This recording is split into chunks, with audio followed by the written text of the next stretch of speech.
Cool. Kevin, thanks so much for being with us tonight. Nice to see you as well, Pastor Kevin. This is awesome. I'm so glad you're here. One of the things people probably don't know about a trainer is what your schedule is like throughout the week. What does that look like for you? What does a typical week for a trainer look like? Typical week is how the members that we train, our clientele, is on their schedule. And that is how we go on our work schedule. So if I have to be there 6 a.m. in the morning, then 2 p.m. in the afternoon, then those are our work schedules as well. We are there for others to help them. It is not set on our time, but it is on their time. That's the best thing.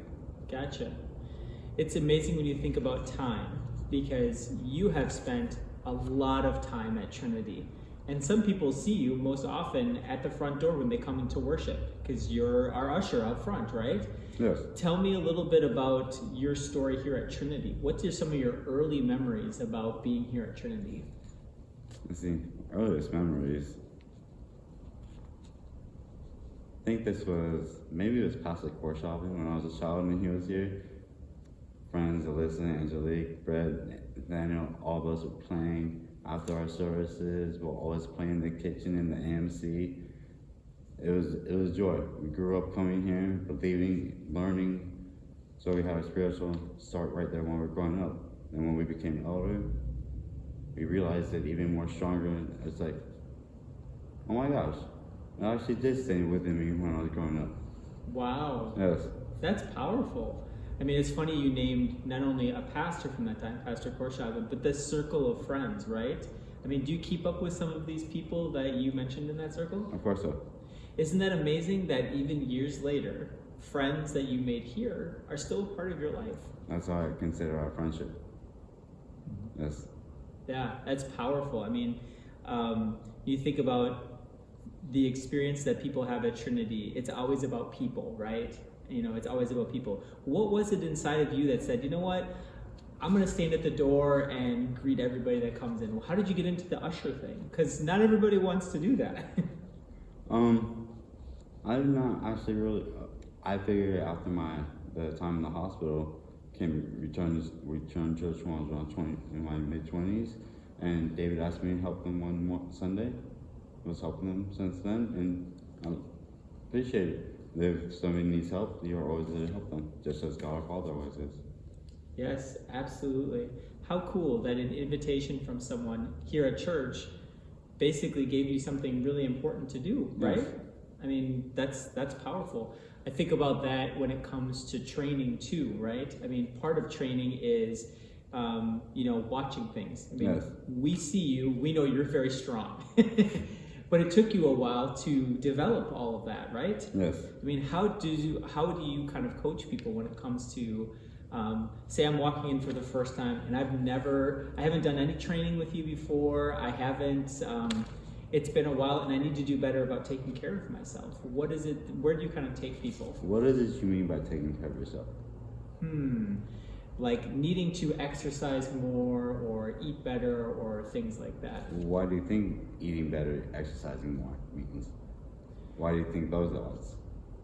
Well, I'm guessing that if I do those things, I'm going to feel better about myself. Okay. And body type, what are you trying to achieve? Mm-hmm. Well, I'd like to have more energy to be able to do things with my kids or with my family. Number one, 80% of this. How's your nutrition? Fast food and pizza. Fast food and pizza with the children, right? I understand that. I mean, you have your family to take care of it, especially I'm sure you have your work as well too, so there's many busy things. But the reason why I'm asking that is because compared to what we eat in our body, that's 80% on how our body is going to react. Interesting. If you want to have the more energy, be able to use this more energy with your children as well too, that's the way to help break that down. Be more active with them, be more active by yourself, and you concentrate more on that.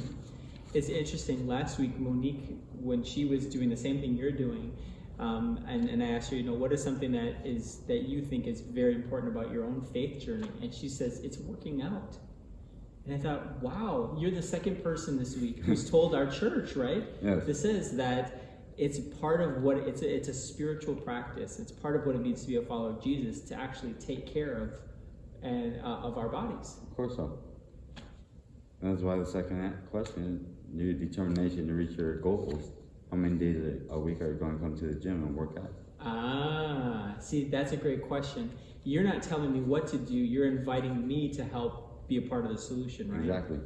Isn't that interesting? There's no orders given. It is helpfulness given. That is going to help you to succeed and to conquer. Then you set a new goal, and we can succeed for that. Wow. I want to slow down and just make sure that everybody heard that it's not orders that have been given, but it's helpfulness that's given. Yes. So that people can actually be about the work of God in their lives and in the world. Correct. Wow. I'm going to take that home personally as I make sure I go on a walk tonight too after service. That's what helped me realize 11 years ago. Wow. Yeah, absolutely. What happened 11 years ago? People may not know this story. Oh, I was hit by one vehicle, and then the same vehicle ran over. Coma for 10 days. Dream I had in a coma. I was a child here at Trinity. Whoa. As I mentioned, my friends, Alyssa, Angelique, Brett, Nathaniel, we were here at service, went playing across the street after Sunday school. My father was here in the choir. He had passed away 2 years before an accident, but he spoke to me. Here at Trinity, last thing he told me was to wake up. Wow.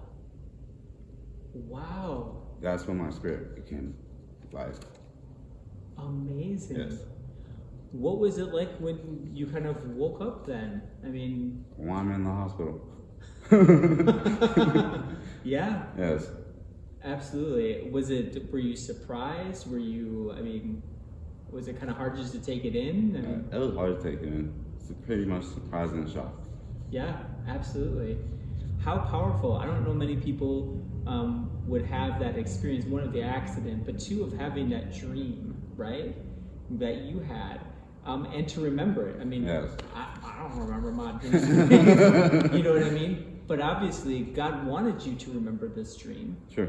Because that whole word about waking up was not just for physically, like literally becoming more alert, but also your spirit has woken up, right?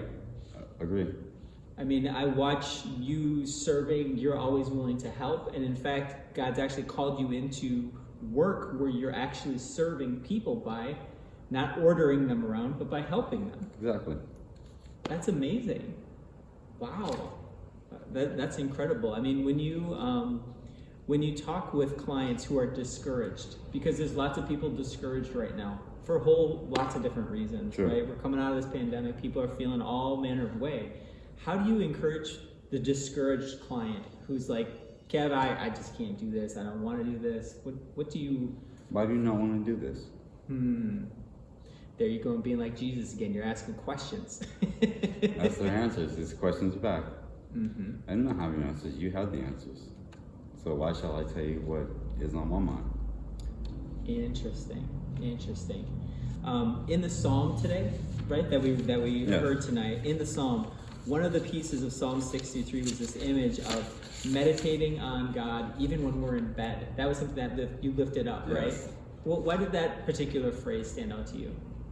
Well, because the thing about it, during the whole day, if you have that stressfulness, you not know, but when you don't have that time of the day because you're so stressful, everybody's asking you to do this, or ordering you this, and that. You have a time where you're laying down, relax, take a deep breath, and you ask him, please help me. Why did this happen today?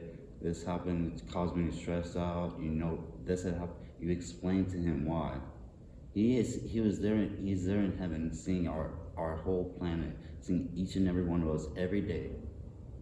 You asking him, he knows, he has seen everything. He knows it all. So yes, that is my feeling. He'll be right there for you, comfort you, help you to relax, wake up the next morning. Okay, but another day. Forget yesterday. Move forward. Yes. Move forward. Wow. That's so powerful. That's so powerful. This one made me laugh. Oh God, you are my God. I seek you. My soul thirsts for you. People are thirsty at the end of a workout, right? How do you tell them to get hydrated again? What's the best way? Because when you think about hydrating our bodies, we also want to hydrate our spirits, right? Sure. So how do you help someone hydrate their bodies, and how do you hydrate your spirit? By speaking to them. Most of the time they get their hydration out, but making sure they have their water. It's a good thing if you want, then let's go. We'll give you a longer break, catch your breaths. That's okay. We'll cut those 30 seconds, give it to them another minute to get our conversations going, relax, and then you're ready. Okay, let's go to another game. The thing about this, you can always challenge them, but you take it comfortably. Yes. Yep, absolutely. And if someone was to ask you, Kevin, my spirit feels really dry. Like I don't know what I think about God at this moment, or Jesus. And speak to me. Why do you think you do not know? What is going on in your mind that you're thinking about your religion right now? Absolutely. Throughout this whole conversation, you've used questions just the way Jesus did. Well, seriously, to invite people. And I'm so grateful for you, Kevin, because today, you've reminded me that it's not about the orders, it's about the helpfulness that the people of God can give one another. So thanks for sharing your story. Thank you for what you do every day to care for your clients, because it's a model for us about how we can be church for other people. What's up? Appreciate the time. Always here to help others. Yeah, absolutely. I think that's good. Thanks, man. Appreciate it. Have a good day.